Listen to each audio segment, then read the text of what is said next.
Hi, and welcome to Walking the Virtual Dog. So this is the show where we take a step back and take a close look at the IT industry through the eyes of the industry analysts. Now, to make sense of that, we call upon veteran analyst relations practitioner Thomas Ward Lynch. Thomas, thanks for being here. What's on tap today? Rick, thanks for having me. And like I said earlier on some of the other previous shows in this segment, or these segments this week, is that maybe we save the best for last. And I have to tell our viewers, of course, you can like and subscribe, and you'll be able to keep up with this from a standpoint of what we talk about and discuss. But if you want to dig a little bit deeper, if you want to get into this and take a look at the article, and if there's only one article that you can read this week that was a production as a result of many very talented analysts at IDC, I would definitely recommend the one that we're going to talk about in this segment. This segment, we talk about a set of mandates, 5 mandates that surfaced from an IDC conducted survey of close to 400 CEOs from across the world, Rick. Okay, and it's supplemented by tons of follow-up interviews, and again, 5 mandates surfaced here to help business leaders scale their digital businesses in a rapidly changing digital world. This was highlighted in an article, which of course we provide links for everything that we quote and discuss from EMS Now, and it was titled Leadership in a Changing Digital World, 5 Mandates. The researchers involved were many. So Amy Loomis, Dan Vissette, Marcy Maddox, Grace Trinidad, and Gina Smith were all involved in these research conclusions and the studies and the follow-ups and the creation of the surveys. And Rick, we got some gold coming out of this, and I'm looking forward to sharing this with you now. So let's take a look at the mandates, okay? And let's start first with number 1, which was redefine VUCA, V-U-C-A. And of course, you're going to say, well, what is VUCA? So I did provide a very brief bullet setting there of volatility, uncertainty, complexity, and ambiguity, right?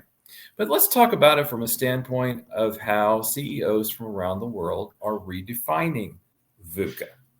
So let's turn to London-based Finastra and the CEO, Simon Paris. He talked to IDC about how his leadership team has addressed and adapted the business and economic uncertainty of the last 12 months by redefining VUCA. Where his leadership team encountered volatility, they remained true to their vision. When faced with uncertainty, they focused more time on understanding. When complexity surfaced, they looked for clarity. And when dealing with ambiguity, they employed agility to move forward. Some of the examples that were brought up in this discussion of VUCA came from a CEO of a Swiss-based train operator, a Turkey-based multi-million-dollar manufacturer who's trying to navigate through a lot of geopolitical issues that are certainly immediate to him, as well as environmental.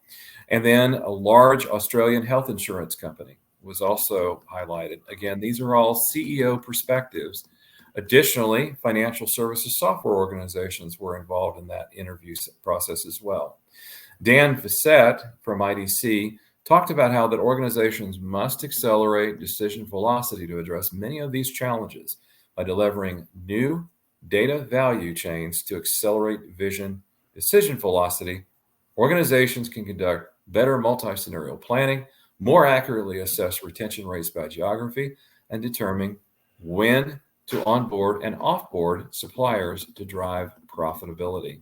That leads us to mandate number 2, Rick, which is to invest to win. So it's about creating the right investment strategy in this new and changing digital age. So we turn now to another CEO, Bas Burger, who's a CEO of BT Global. He shared his thoughts with IDC and discussed how companies can make investments during recessions. When times are tough, actually end up winning in the end and growing their market share. This is the philosophy he and his organization have adopted. So growth, perhaps surprisingly, is the word of the year for CEOs in 2003. Look for areas to invest and keep the teams motivated and the investors happy. The second most popular word, of course, is technology. And close to 90% of the CEOs plan to maintain or increase technology investments in 2023, Rick, focusing on those technology investments on revenue-generating activities. We all know the times are tough, Rick, and they're tough around the world. But the truth is that the true leaders in this space, they're not backing down from the fact they know they need to change their organization, and technology is the vehicle to get it done. The IDC research showed that organizations that provide more advanced customer experiences, in other words, getting closer to the customer, that's true IT modernization as we discuss it here on the show, are delivering close to double the business growth compared to their peers in the industry. That is a fantastic conclusion. But it's happening for Bank of America, it's happening for Nike, it's happening for Kroger. All of those companies were showcased in the article. Let's look at number 3. Earlier this week, we talked about the perennial issue of mistrust. Well, what a company has to have if they're going to move forward, if they're going to advance, if they're going to even continue to operate, is they're going to have to do mandate number 3, and that is to build trust. And of course, we're talking about trust here in a very holistic way.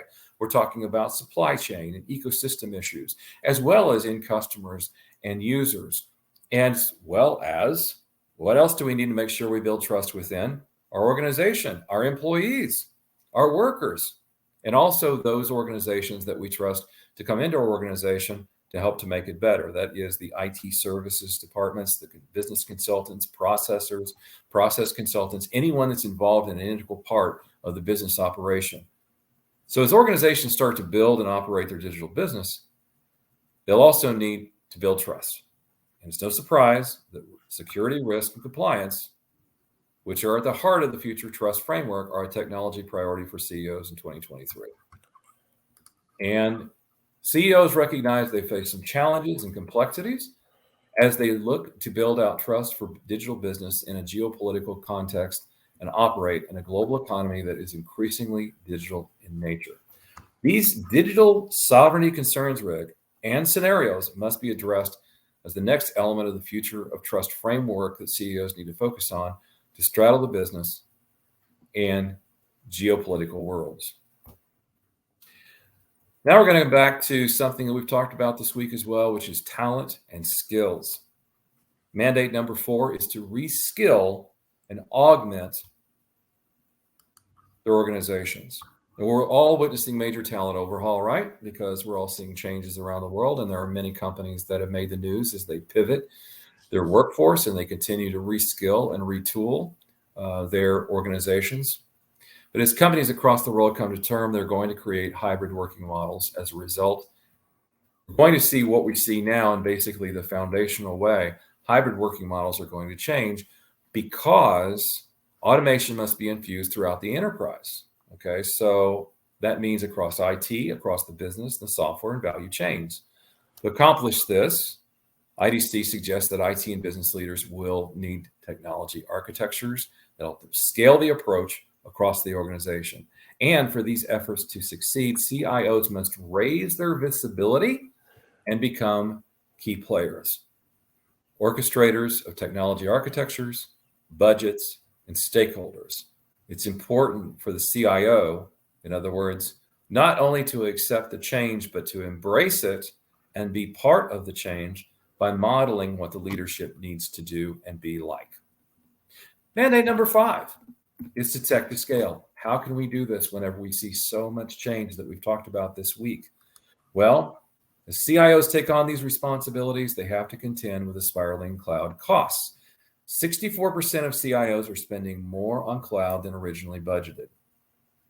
Let me repeat that. 64% of them are spending more on cloud than they originally budgeted. So there's a point whenever we need to see reality match up with the results. The investment match up with the results. They need to optimize cloud investments, but also look beyond efficiency, which is really just an intermediate goal. I want to point that out too. Efficiency just being their intermediate goal. In other words, we've talked about the fact, don't focus on process, focus on the bigger picture of IT modernization. Are you making it easier for your customers, for your suppliers, for your employees to get what they need done, to get whatever they need resolved? Or have we simply got a lot of antiquated processes in place that need to be overhauled? So they focused on creating sustainable value. The survey data from the IDC shows that in the next 2 years, CIOs will move away from treating efficiency as a goal and look toward business outcomes, agility, and new revenue streams. Again, it's the bigger picture. Rick, I think this entire research was absolute gold. I think it was a fantastic look at where we need to go and how we need to consider leadership. And that brings me up to the final word.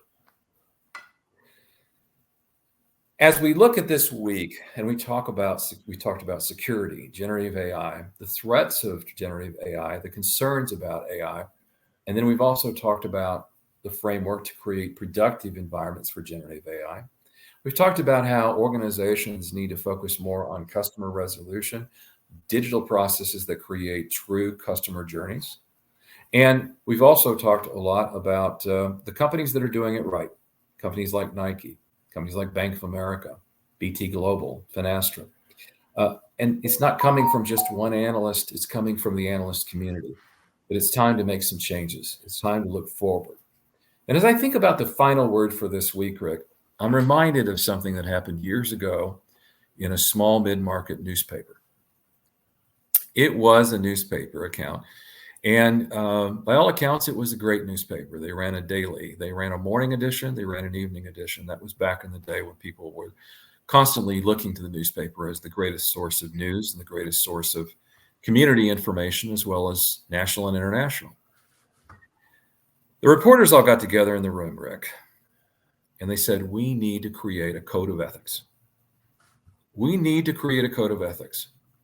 So they sat down with the chief editor-in-chief, and they had this long, drug-out meeting about ethics. What should they be? What needs to be put in writing that we need to make sure that we cover? So we are ethical reporting. We are ethically looking at information. We're ethically dissecting it and producing it in the form of our newspaper twice a day. So the editor-in-chief listened to everything that all of the reporters had to say from all different walks, whether they be junior or senior reporters. He listened to everything, and he sat through the meeting. Then he got up from the chair, went back to his office, sat down in front of his typewriter,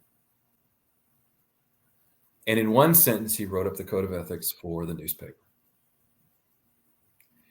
The code of ethics was one sentence. We will be ethical at all times. True story. I love it. What else do you need to say? Well, it was the gentleman his name was Freeman, and it was the Springfield News and Leader in Springfield, Missouri. No kidding.